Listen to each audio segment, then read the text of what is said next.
Gostaria de compartilhar um texto lá em 2 Samuel 21.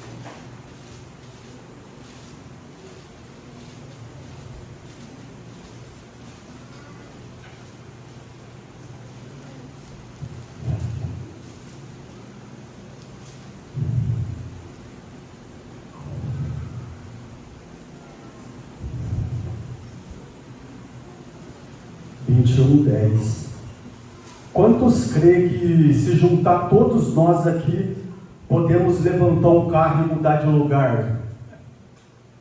Quantos creem? Então gostaria de ler um versículo. Então Rispa, filha de Iá, tomou um pano de silício e estendeu-lhe sobre uma penha, desde o princípio da cega até que a água do céu caiu sobre eles, e não deixou as aves do céu pousar sobre eles de dia, nem os animais do campo de noite. Oremos. Senhor nosso Deus e Pai Celestial, pedimos desde já que o Senhor possa nos abençoar com a Tua palavra, Pai, que o Senhor possa falar conosco, Deus, possa manifestar a Tua presença, Deus, e verdadeiramente nos motivar, Deus, através da vida dessa senhora, Pai, por favor, lhe pedimos em nome de Cristo Jesus, amém. Então entendemos aqui que no texto, lá em Josué, quando Deus comissionou Josué para que ele pudesse levar o povo ali para que eles pudessem conquistar aquelas terras através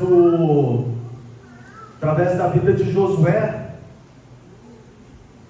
Chegou num certo ponto ali daquelas batalhas, daquelas lutas, que Josué se encontrou no meio dos heteus, dos amorreus, dos cananeus, dos perizeus, e dos heveus e dos jebuseus. Então esses seis, eles se juntaram para pelejar contra Josué. Mas a palavra de Deus nos fala aqui em Josué que os gibeonitas usaram de astúcia em cima do povo de Deus. Então eles vieram com panos velhos, vieram com vinhos velhos, com pão bolorento, cheio de mofo, e eles se fizeram com um povo distante para ganhar o povo de Deus. Então ali naquele momento os anciões fizeram uma aliança com os judeus, e olhando o texto mais para frente, a Bíblia nos fala que os gibeonitas foram feitos rachadores de lenha. Eles foram servir o povo de Deus. E a Bíblia nos fala que lá em Josué, em 1 Samuel 21, e houve nos dias de Davi uma fome de 3 anos consecutivos. Então no reinado de Davi se levantou uma fome de 3 anos consecutivos. Então ele foi consultar a Deus para entender o que estava acontecendo.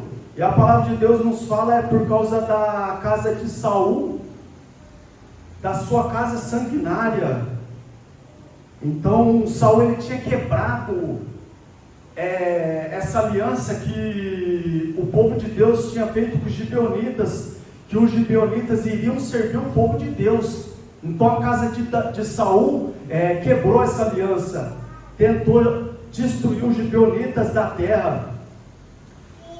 Então chamou o rei os gibeonitas e lhes falou: ora, os gibeonitas não eram dos filhos de Israel, mas do restante dos amorreus, e os filhos de Israel lhes tinham jurado. Porém Saul, no seu zelo à causa dos filhos de Israel e de Judá, procurou feri-los. Disse, pois, Davi aos gibeonitas: que quereis que eu vos faça? E que satisfação vos darei para que abençoeis a herança do Senhor? Então vemos que Deus, ele trouxe uma fome de 3 anos consecutivos para o povo de Deus.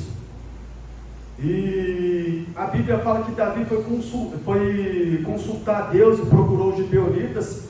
E os gibeonitas, não temos questão alguma com os judeus, e disseram ao rei: o homem que nos destruiu e intentou contra nós, de modo que fôssemos assolados, sem que pudéssemos subsistir em termo algum de Israel.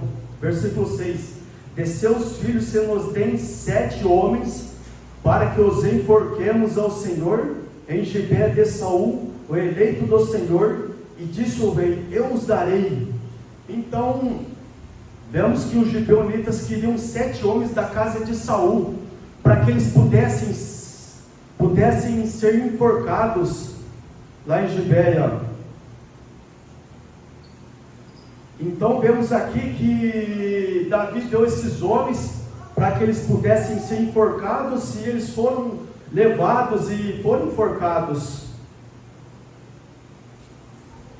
Porém o rei poupou a Mefibosete, filho de Jonatas, filho de Saul, por causa do juramento do Senhor que entre eles houve, entre Davi e Jonatas, filho de Saul. Mas tomou o rei os 2 filhos de Rispa, filha de Ailá, que tinha de Saul, a Armone e a Mefibosete, como também os 5 filhos da irmã de Mical, filho de Saul, que tivera de Adriel, filho de Barzilai, Meolatido. Então entendemos que Davi deu 7 homens para que eles pudessem ser enforcados, e 2 desses homens eram filhos de Rispa.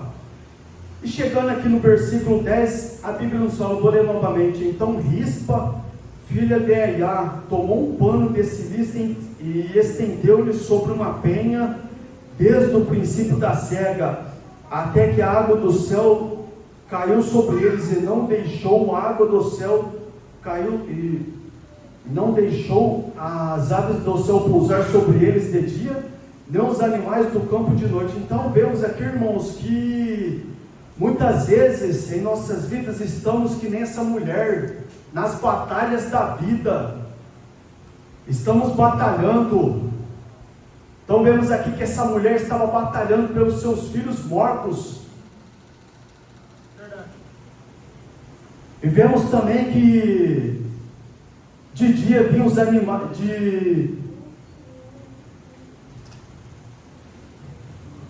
então de dia vinham as aves do céu, e de noite os animais do campo. E essa mulher, ela batalhou pelos seus filhos que estavam mortos. Então muitas vezes nos encontramos como essa mulher. Estamos na batalha da vida todos os dias, e Deus, Ele quer que possamos batalhar. Deus, Ele quer que possamos lutar. E sabe qual que é a nossa luta, irmão? Muitas vezes o culto de hoje é dedicado muitas vezes à oração. Então temos uma batalha em nossas vidas, devemos batalhar em oração, devemos buscar a face de Deus, como essa mulher lutou pelos seus filhos que já estavam mortos. Irmãos, eu já li aquele livro Heróis da Fé.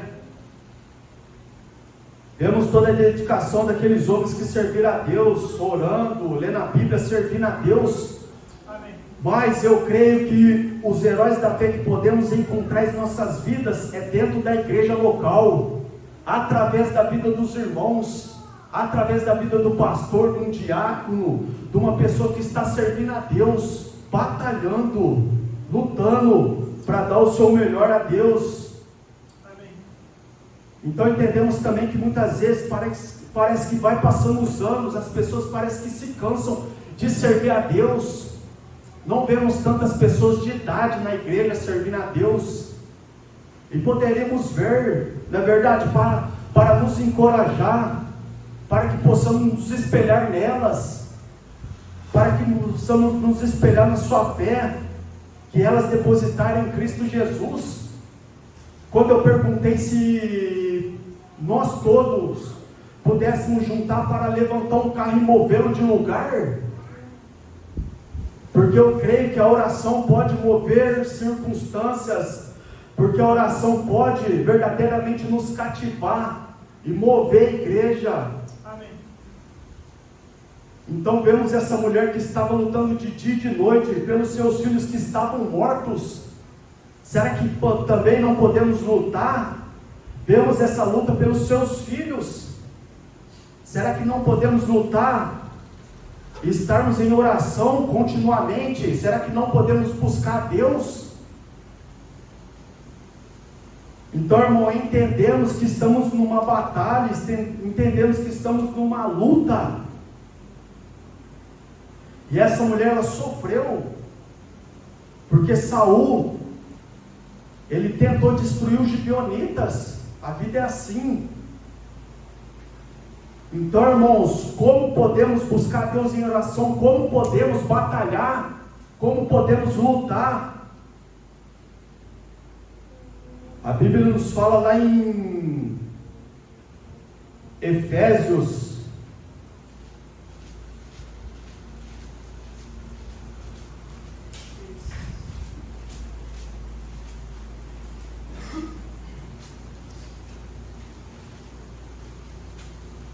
Efésios 6,18, orando em todo tempo, com toda a oração e súplica no Espírito, e vigiando nisto, com toda a oração e perseverança, por todos os santos. Deus, Ele quer que possamos batalhar, Deus, Ele quer que possamos lutar, orando, irmãos. Devemos buscar a face de Deus, em oração. E como que eu começo uma vida de oração? Como que eu começo orando? Primeiramente, eu creio que devemos buscar Deus em oração, reconhecendo quem que nós somos. Somos miseráveis pecadores e necessitamos da graça de Deus, necessitamos de Cristo no nosso dia a dia, porque a nossa carne está corrompida ainda pelo pecado, e nós vamos falhar, nós vamos pecar contra Deus. Muitas vezes devemos pedir perdão para Deus pelos nossos pensamentos, pelos pensamentos que nos levam longe de Cristo. Então, irmãos, vamos clamar a Deus, vamos buscar a Deus para que Deus possa nos dar a mente de Cristo, para que Deus possa nos ajudar a não deixar os nossos pensamentos nos levar longe de Deus. Lá em Filipenses nos fala assim: quanto mais, irmãos, tudo que é verdadeiro, tudo que é honesto, tudo que é justo, tudo que é puro, tudo que é de boa fama, se há algum louvor, se há alguma virtude, nisto pensai. Amém. E o que aprendestes, e o que recebeste, ouviste, quis fazer, e o Deus de paz estará convosco. Deus, Ele quer dar uma mente que possamos ter paz. Amém. Verdade. Deus, Ele quer nos dar tranquilidade no nosso dia a dia. Então devemos ter uma mente voltada a Deus, uma mente voltada a buscar Cristo no nosso dia a dia. Como nos fala os versículos 4, 8, quanto mais, irmãos, tudo que é verdadeiro, tudo que é honesto, tudo que é justo, tudo que é puro, tudo que é amável, tudo que é de boa fama, se há algum louvor, se há alguma virtude, nisto pensai. Os nossos pensamentos nos levam longe de Deus. E devemos ter uma mente voltada a Deus. Amém. Devemos ter uma mente voltada a buscar a Deus no nosso dia a dia, no nosso trabalho, na escola, no nosso dia cotidiano. Então devemos levar a nossa vida de oração para que a nossa mente não nos leve longe de Deus, não nos leve longe de Cristo Jesus. Devemos pedir perdão também para Deus, muitas vezes pelas nossas palavras, porque com a boca bendizemos a Deus e com os lábios amaldiçoamos o próximo, que é a imagem e semelhança de Deus. Então que Deus possa nos ajudar,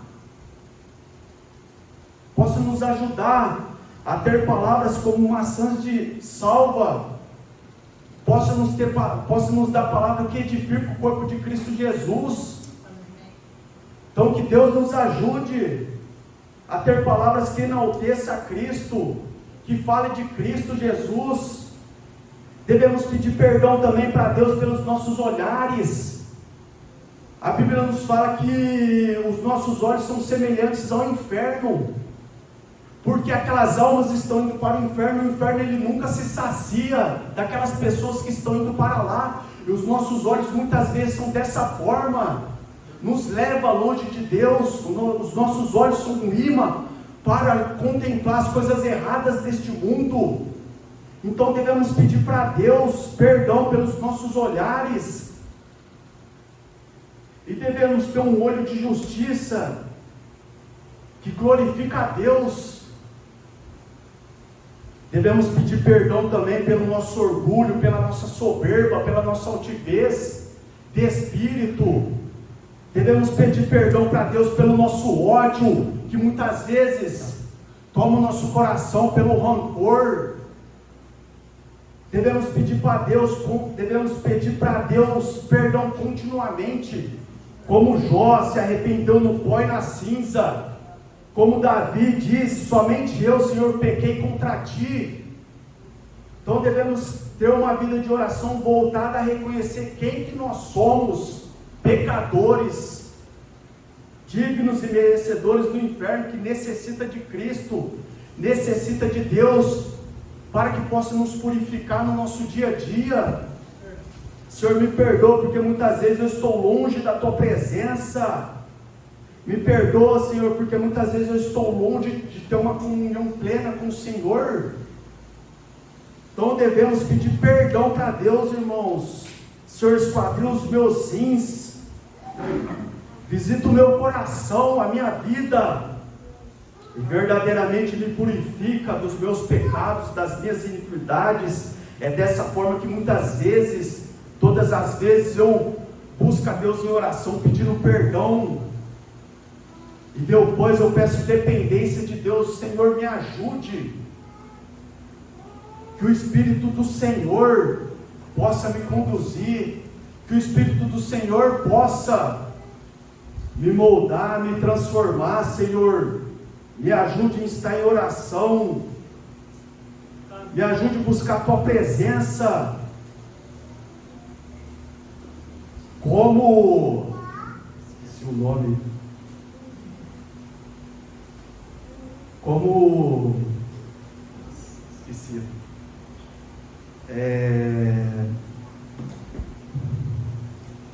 Como Abraão foi chamado de amigo de Deus, porque ele buscava a Deus, ele preparava a sua vida. Então Deus, Ele quer o que de nós? Que possamos ser chamados amigos de Deus.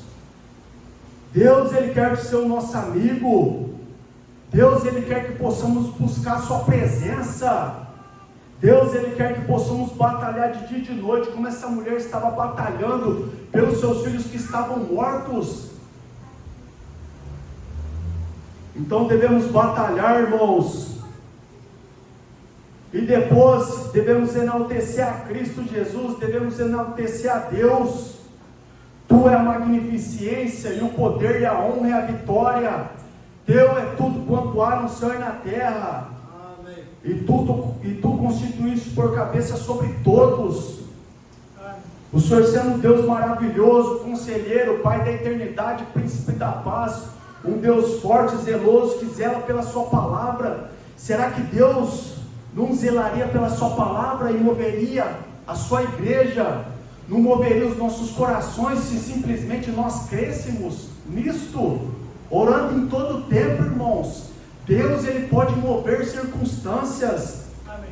Deus, Ele pode fazer algo pela sua igreja ainda neste momento da história.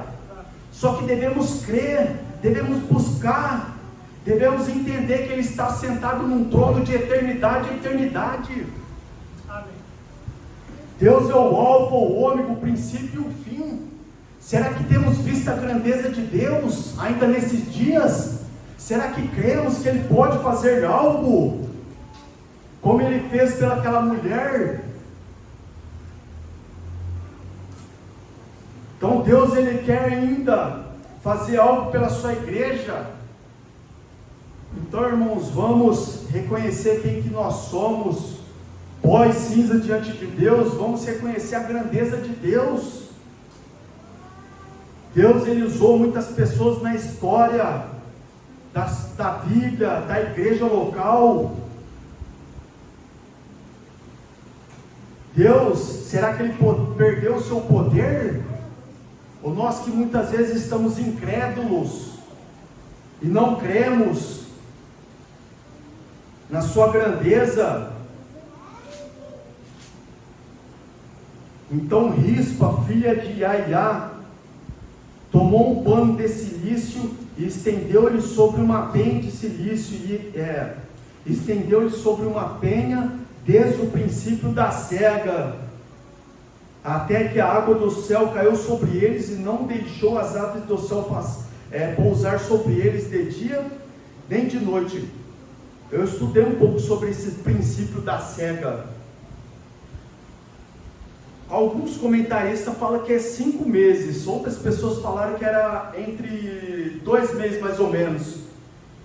Então entendemos que essa mulher estava lutando de dia e de noite pelos seus filhos que já estavam mortos, estavam lá enforcados, e ela lutava para que as aves do céu não viessem comê-los, e os animais do campo. Vemos uma senhora fadigada pelos seus dias atuais, que ela estava cansada, que ela já não tinha toda aquela vitalidade, aquele vigor, pela sua certa idade. Creio nisso, irmãos, entendendo que era uma senhora, mas ela estava batalhando, ela estava lutando de dia e de noite, e não foi um dia, foram vários dias, foram mais de um mês, talvez de 2 a 3 meses ou mais. E temos uma batalha em nossas vidas, temos uma batalha contra a nossa carne, contra o nosso ego, temos uma batalha. E como vamos batalhar se estivermos longe de Cristo, se estivermos longe da sua presença? Deus, Ele quer que não só estejamos na igreja local, Deus, Ele quer mover a igreja. Eu creio, se todos nós estivermos em oração, lá em Atos nos fala, e havia um coração e uma alma do povo e da multidão. Amém. E Deus, Ele moveu aquele lugar, Deus, Ele moveu, porque as pessoas estavam buscando a sua face, porque as pessoas estavam buscando Ele. Amém. Então eu creio, irmãos, nisso. Amém. Ainda, eu creio, sempre oro, para que Deus possa nos ajudar, nos fortalecer. Então entendemos que quando nós estamos em oração, devemos começar pedindo perdão para Deus, devemos enaltecer a Cristo, e devemos também orar pelos irmãos, devemos buscar a face de Deus e rogar e suplicar por todos. Lembra do versículo? Orando em todo tempo, com toda oração e súplica no Espírito, e vigiando nisso, com toda a súplica e perseverança por todos os santos. Quem que são os santos? Somos nós que fomos lavados e redimidos pelo sangue de Jesus Cristo. Amém. Quantos estão orando pelos que estão enfermos? E se você tivesse alguém na sua família que estivesse necessitado de saúde, se você tivesse um filho ou uma mãe que estivesse doente, será que você teria toda essa disposição para buscar a Deus? Então temos pessoas que estão doentes na igreja local, irmãos, como a irmã Ivânia, a irmã Marlete, como a cunhada da Pereira, como a amiga da Fernanda que está fazendo um tratamento para o câncer, como a dona Conceição, como outras demais pessoas que se encontram neste mundo. Vocês se lembram do testemunho daquela senhora que está sempre lá no HC, pregando para aquelas pessoas que estão com câncer? Quantos estão orando pelas pessoas que estão enfermos, irmãos? Necessitados, estamos com saúde. Quantas pessoas queriam estar aqui na igreja local e não podem estar? Gostariam de ter saúde, gostariam de estar trabalhando. Quantas vezes nós agradecemos pelo trabalho, pela vitalidade, pelo vigor de poder trabalhar? Quantas pessoas estão necessitadas? Seu emprego. Irmãos, eu já me senti constrangido muitas vezes no banco. Irmãos, obrigado porque você está orando por isso, e eu não estava. Eu já estive muitas vezes constrangido. Eu sempre peço para Deus me ajudar a separar um tempo de oração e buscar a face de Deus, na medida do possível, sempre rogar, como o versículo 6,18 nos pede. Então, irmãos, vamos estar em oração, vamos batalhar como essa mulher batalhou de dia e de noite, porque Deus, Ele pode mover circunstâncias para favorecer a sua igreja local. Deus pode, irmãos. Quantos estão crendo nisto? Quantos estão orando pelas conferências que haverá? Quantos estão orando pelos irmãos? Por todos? Vamos batalhar como essa senhora batalhou. E foi contada a Davi o que fizera Rispa, filha de Aiá, concubina de Saul. Então a luta dessa mulher foi contada ao rei. Então as nossas petições são contadas ao rei, irmãos. Seja como Ana, que incomodou Deus, até Deus fazer algo por ela. Então foi Davi, tomou os ossos de Saul e os ossos de Jonatas, seu filho, dos moradores de Jabes de Gileade, os quais os furtaram da rua Bet-San, onde os filisteus os tinham pendurado, quando os filisteus feriram a Saul em Gilboa, e fez subir dali os ossos de Saul e os ossos de Jonatas, seu filho, e ajuntaram também os ossos dos enforcados. Então vemos aqui que a luta dessa mulher valeu a pena. Amém. Porque os seus filhos foram enterrados com os reis. Davi Livingstone, quando ele serviu a Deus, quando ele atravessou a África várias vezes, servindo a Deus, ele como missionário. A biografia dele fala que aquele povo arrancou o seu coração, enterrou lá na África, o seu corpo voltou para ser enterrado com os reis, porque para ele valeu a pena servir a Deus. Amém. Valeu a pena, porque ele foi enterrado com os nobres, foram enterrados com os reis, porque Deus honrou ele, Deus honrou o seu legado de vida, servindo a Cristo Jesus. Então, os filhos dessa mulher foram enterrados com os reis. Em 14, enterraram os ossos de Saul e de Jonatas, seu filho, na terra de Benjamim, em Zela, na sepultura de seu pai quis. E fizeram tudo que o rei ordenara, e depois disso Deus se aplacou com a terra. Deus, ele se aplacou e tirou aquela fome, tirou aquilo que fazia mal para o povo de Deus. Então, irmãos, vale a pena servir a Deus. Eu sei que é uma luta, é um combate, como essa mulher esteve no campo de batalha lutando, mas a vida é isso, a vida cristã é uma guerra, é um combate, e se nós pararmos, Deus não pode fazer nada. Deus não pode fazer nada. Deus, ele quer fazer, mas depende da nossa disponibilidade, depende de nós todos estarmos em oração, buscando a Deus todo tempo. Eu sei que é difícil, é uma luta, mas vamos buscar a Deus, porque vale a pena. Amém. Vamos servir a Deus, vamos interceder por aqueles que estão afastados, longe de Cristo Jesus, que Deus pode trazê-los. Vamos clamar. Eu estou com um desejo no coração, como a irmã falou também, como que eu gostaria verdadeiramente, sabe do que?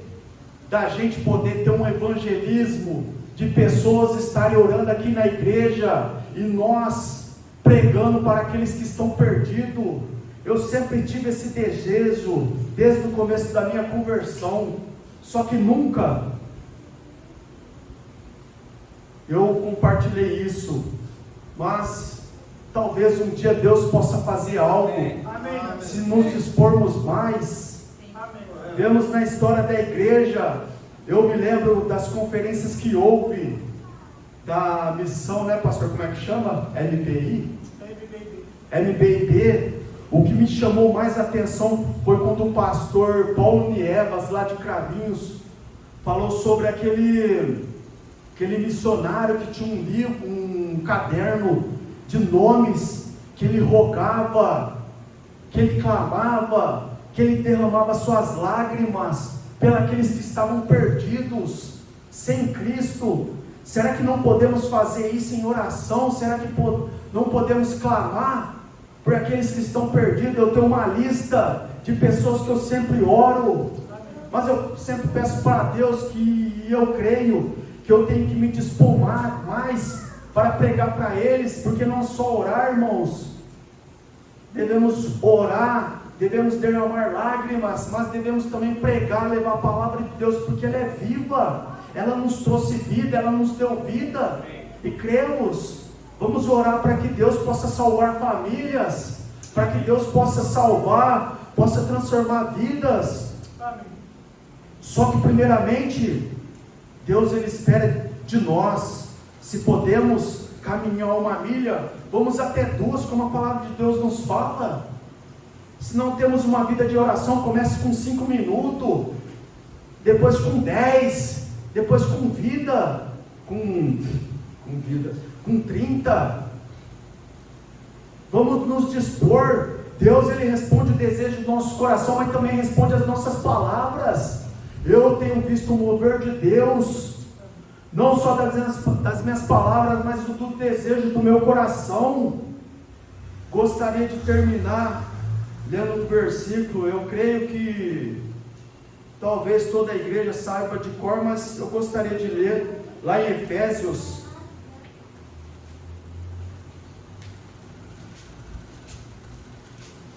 Efésios não, Gálatas.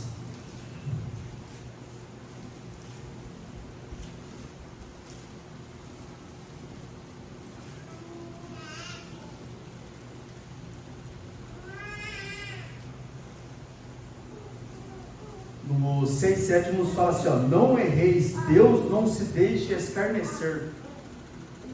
Mas também vemos o restante do versículo. Eu creio que não é só para as coisas que plantamos ruim, mas eu creio que essa parte desse versículo são para as coisas boas, para a servidão que mostramos para Cristo, porque tudo que o homem semear, isso também ceifará. Eu creio que quanto mais servirmos a Deus, quanto mais buscarmos a Deus, mais Deus vai nos fazer abundantes, porque tudo que o homem semear, isso também ceifará. Eu creio nisso, irmãos. Quanto mais a gente buscar Deus em oração, quanto mais estivermos próximos de Deus, Deus ele vai nos trazer uma vida abundante. Árvore do fruto, parte B, o Provérbios, vou ler lá que eu não estou lembrado.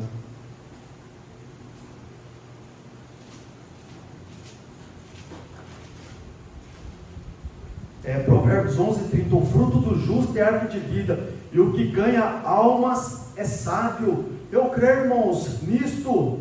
Será que podemos crer que Deus pode salvar almas através das nossas orações? Será que podemos crer se nós mostrarmos a nossa servidão a Deus? Deus ele vai fazer a igreja crescer? Será que possamos crer nisso, no mover de Deus? Amém. Amém, irmãos? Vamos terminar com uma palavra de oração.